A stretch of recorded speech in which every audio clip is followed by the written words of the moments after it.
was that? Nothing to worry about, Uncle Joe. It's called silence. Hi, boy. I'm sorry, kids, to break up all that fancy stomping and hopping to that dandy music, but I'd like to be able to hear Charlie and Floyd. Sure, Mrs. Bradley, that's okay. Besides, it's the first chance I've had today to rest my frazzled nerves and shattered eardrums. Yeah, we're real sorry, Mrs. Bradley. Yeah, we're also darn anxious to do good in that Hooterville hop contest next month. We kind of get carried away. Yeah, well, for the time being, would you mind being carried away to the kitchen for some milk and cookies? Thanks, Mom. And please, chew quietly.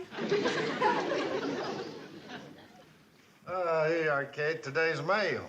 One postcard? Better than yesterday. 3 bills and a circular on low-cost Las Vegas weekends. Why, this is from Mr. Norman Curtis of the railroad. Nutty Norman? You're kidding. What does he say? He says he's in Europe.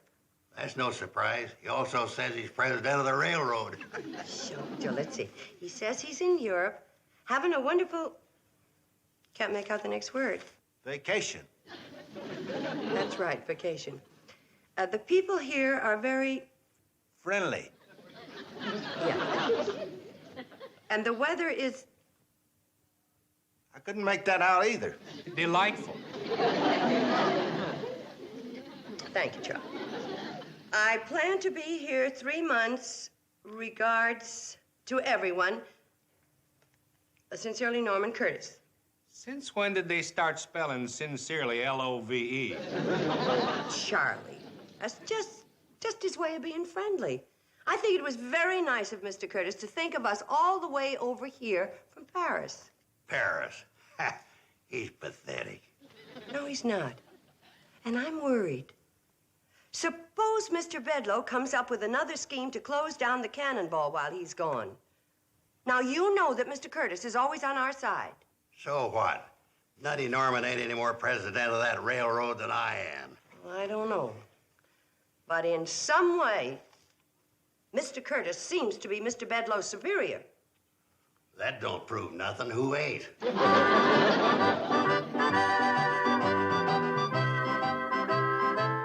Bedlo, as your superior, I have a right to know why you're requesting a temporary transfer to Hooterville.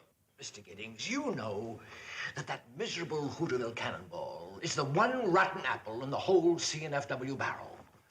Close down that line while Curtis is in Europe, and you'll be able to walk into the next stockholders meeting as the, well, shall we say, the CNFW Man of the Year. I have strict orders from Norman Curtis not to close down the Cannonball. But you're not going to close it down. You'll be improving it. This scheme is even sneakier than I thought. You've lost me. JB, appoint me superintendent of that line, and I'll institute an efficiency campaign that'll make those people down there wish they'd never heard of the Hooterville Cannonball. You're beginning to find me. Believe me, JB. When I get through with them down there, you won't have to close down the line. They'll do it themselves. And be grateful for the chance. And I won't be bucking Curtis's orders either. Oh, more than that, you'll be the stockholders' hero. Remember, JB, this company's ready for new and dynamic leadership. Bedlo, I'm sending you to Hooterville as superintendent of that line. But there's less than a month until the stockholders meeting. If you're going to get the job done in time, you'd better leave as soon as possible. Whatever you say, JB.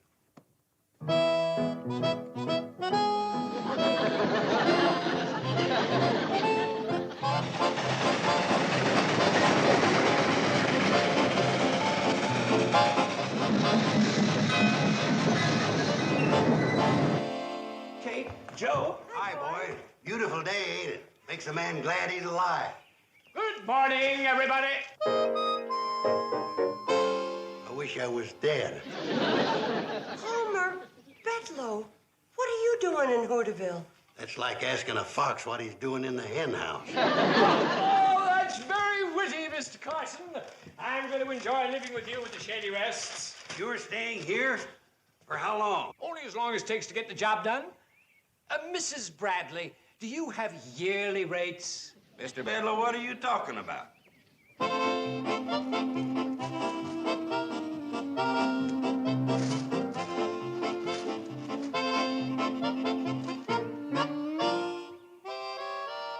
me, Charlie. Any more foolish questions?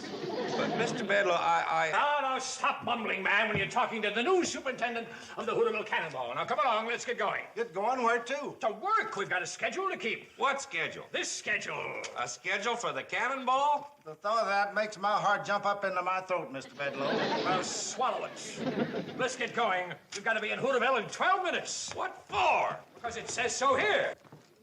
There ain't nothing happening in Hooterville this time of day. What do we do when we get there? Go back to Pixley. Why? Because it says so here.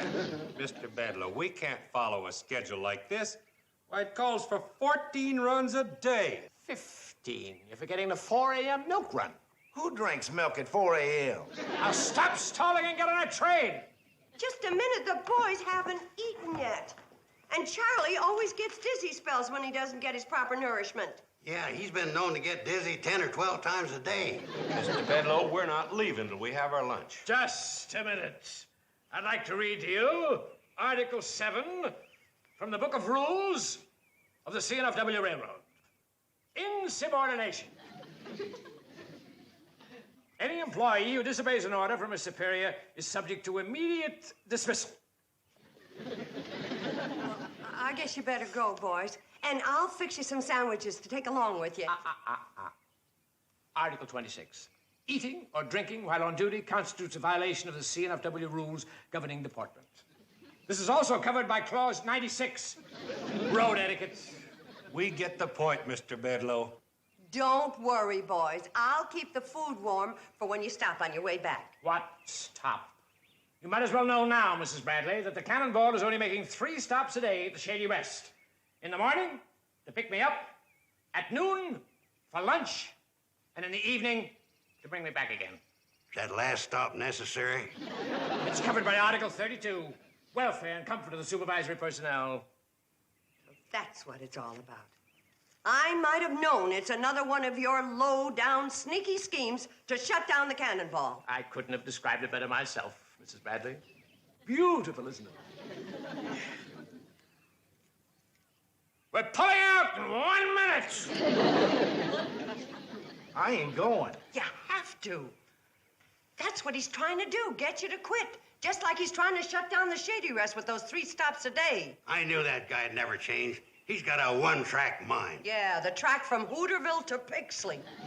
He's aiming to make it so tough on us that we're going to shut down the Cannonball ourselves. Then we got to get him out of the Shady Rest. Oh, no. It's better to have him where we can keep an eye on him and know what he's up to. Well, what are you aiming to do about him, Kate? We just got to outlast him. This is a war of nerves. Well, that's the only trouble. He's got more nerve than we got. True.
That's enough time for breakfast. Let's get rolling.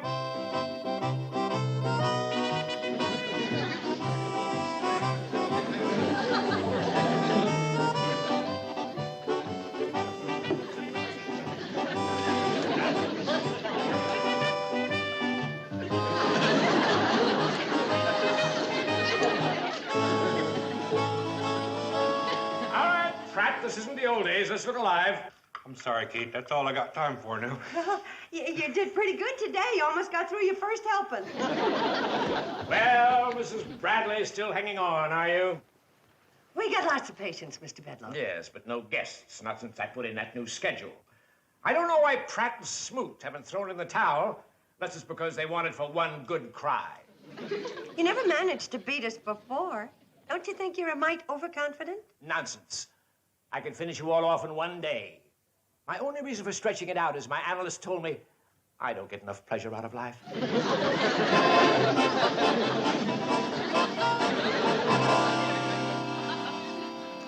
Good evening, everybody. Beautiful evening, isn't it? Oh, do my eyes deceive me?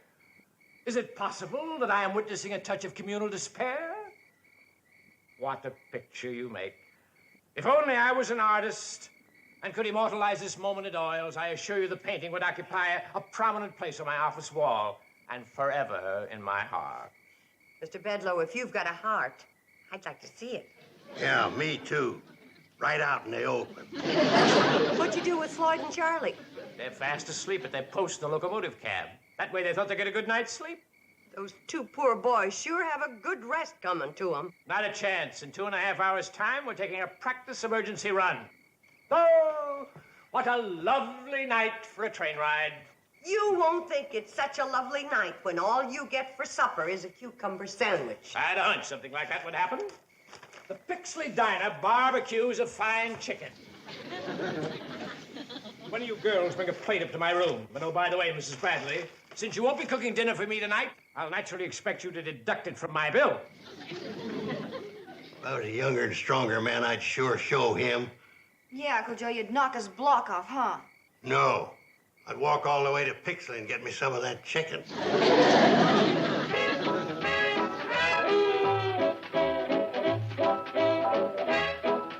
Will you stop that racket? Mrs. Bradley, what kind of a hotel is this where a man can't get a decent 2.5 hours sleep? But it's so early. Early? In another 45 minutes, it's going to be almost 9 o'clock. Have you forgotten? I'm to take a practice emergency run?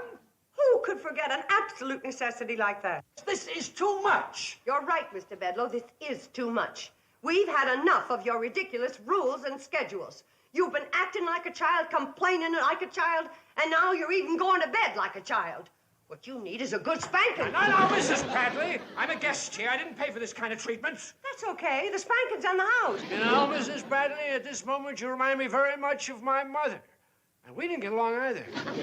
Your mother sounds like a fine, intelligent woman. And at this moment, I just wish I was your mother. Sounds to me like you're not happy with my patronage. We ain't happy with any part of you. Very well. I'll leave the first thing in the morning. I'm sure I can get suitable accommodations in Pixley. Okay, girls, start dancing again, and to heck with you, Bedlo. Very well, Mrs. Bradley. Since I won't be living here, there won't be need for the Cannonball to stop at the Shady Rest anymore. I think you spoke a little too harshly, Kate. Don't worry about him, Uncle Joe. I wouldn't want him for a guest if he was the last one we ever had. And I think he is. We might as well face up to it. This time, Bedloe's got us licked. The Shady Rest ain't gonna have no more guests than Floyd and me's through. Charlie's right, Kate. Me and him's tired than two hounds chasing a fast rabbit. I'll tell you what Floyd and me done. We told him in so many words that if the Cannonball ain't stopping at the Shady Rest no more, we're through running it. Oh, you shouldn't have done that, Charlie. That's exactly what he wants. If you and Floyd quit, he can shut down the Cannonball. Well, he's gonna do it anyhow, sooner or later. Where'd Bedlo go? Into the city, CNFW stockholders meeting he had to attend. You know, somebody ought to tell them stockholders how their money's being wasted, paying a man $30,000 a year to be superintendent of a one-track line. I mean, the railroad's paying Bedlo $30,000 a year? He was bragging about it a couple of days ago. That's the biggest train robbery since Jesse James. That's our answer. Oh, wait a minute, Kate. We may be desperate, but robbing the Cannonball ain't gonna help. That's not what I mean. I mean that somebody should tell the stockholders how their money is being wasted. Why, they'd never stand still for a $30,000 a year man running this line. You're right, Kate. They'll put Bedlo where he belongs, back on his regular job, and we can get to living normal again. Yeah, but who's going to tell the stockholders? Us. We'll go to the meeting. Well, they'll never let us in. Oh, yes, they will if we're stockholders. Kate, you don't expect us to buy CNFW stock. All we need's one share. My golly, Kate, I believe you've blundered onto something. Well, thank you, Uncle Joe. Now, are we all for it? Aye. Aye. It's unanimous. Now then, I'll get Sam Drucker to buy the share of stock for us, and then with luck, we'll be buying Mr. Bedlo a one-way ticket out of our lives forever.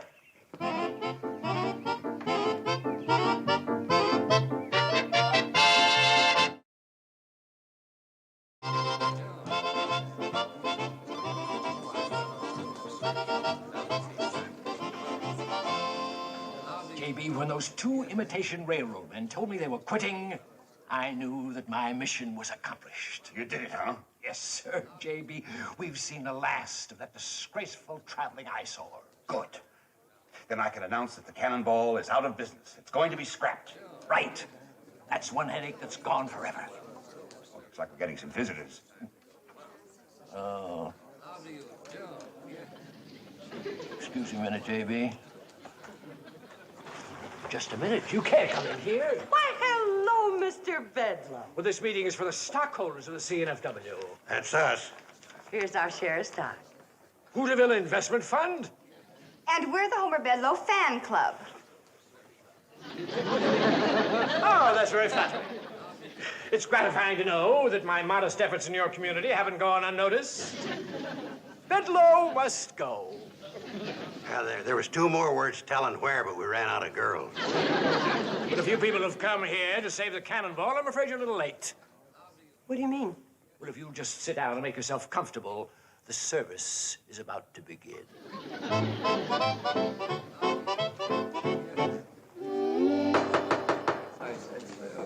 And now, ladies and gentlemen, I have an important announcement to make, which I'm sure will please all of the stockholders. It is with great pride that I am able to inform you that the one disgraceful, outmoded eyesore of the entire CNFW system has been eliminated. The Hooterville-Pixley branch line is no longer in operation. That's a good move, Giddings. It'll save us a lot of money. It will? Yes. One of our visiting stockholders, a lady from out of town, has made us aware of an interesting fact, which our comptroller has confirmed. We stood to lose $30,000 on that branch line this year, the very amount that we were paying the superintendent. Well, since you're closing down the line, why not get rid of the superintendent and save the $30,000? What? Sure. We don't need a superintendent for a line that no longer exists. Fire him. Fire the superintendent? Mr. Bedlo, it seems that if we don't have the Cannonball, you won't have a job. You're in the same boat with us. And this time the rat's going down with the ship. As one sailor to another, I think we should pull for shore together. Well, I hate to admit it, Mrs. Bradley, but you're right. Gentlemen and ladies, just a moment. You're making a terrible mistake. You can't shut down the Hooterville Cannonball. That's the greatest little train that was ever built. Whoever says that that magnificent example of early American railroading should be scrapped deserves to be scrapped. Call me sentimental and tender-hearted if you must. But to me, that beautiful and distinctive example of Americana is the pride of the CNFW. But as I understand it, the Hooterville Cannonball runs on an outdated, inefficient line that doesn't even keep a schedule. That's not true. Well, since when? Since you sent us the best superintendent in railroad history. Why, you can't shut down that line after what he's done for it.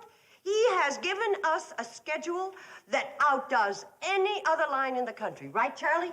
14 runs a day. Plus the milk run. And Mr. Bedlo has shown us the light. At 4 a.m. In the dark. But it's still costing us $30,000. Well, when you want the best, You gotta pay for it. Exactly. What's a paltry $30,000 compared to the welfare and happiness of the fine and noble people of that community who depend upon that line? And what about these two self-sacrificing individuals who run that great little train? I refer to my good friends and close companions, Charlie Pratt and Floyd Smoot, two brave and selfless creatures who I've seen deprived of food and sleep just to keep the cannonball rolling. And gentlemen, with us today is the proprietress of the Shady Rest Hotel. I couldn't love her more, even if she were my own mother. And her three charming daughters, who, by the way, are my fan club. Must Bedlo go? Must Bedlo go? Gentlemen, you haven't lived unless you've seen these three charming creatures give one of her delightful folk dances. What more can I say, gentlemen? The people in this valley are our kind of people, the greatest people in the world. Let the CNFW be known as the railroad with a heart. Gentlemen, I beg you, do not scrap the Hooterville Cannonball.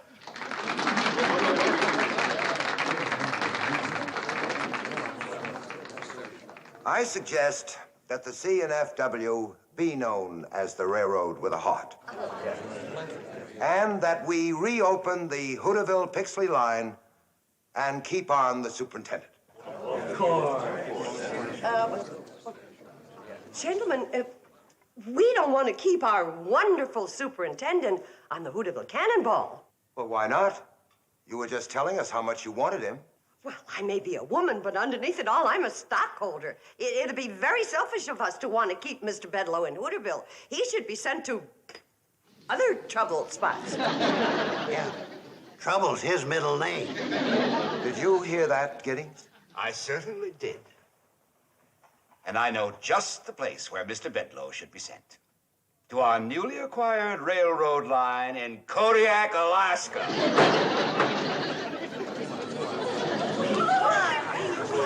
The cannonball rides again. We owe it all to Mr. Bedloe. He was terrific. Thank you, thank you.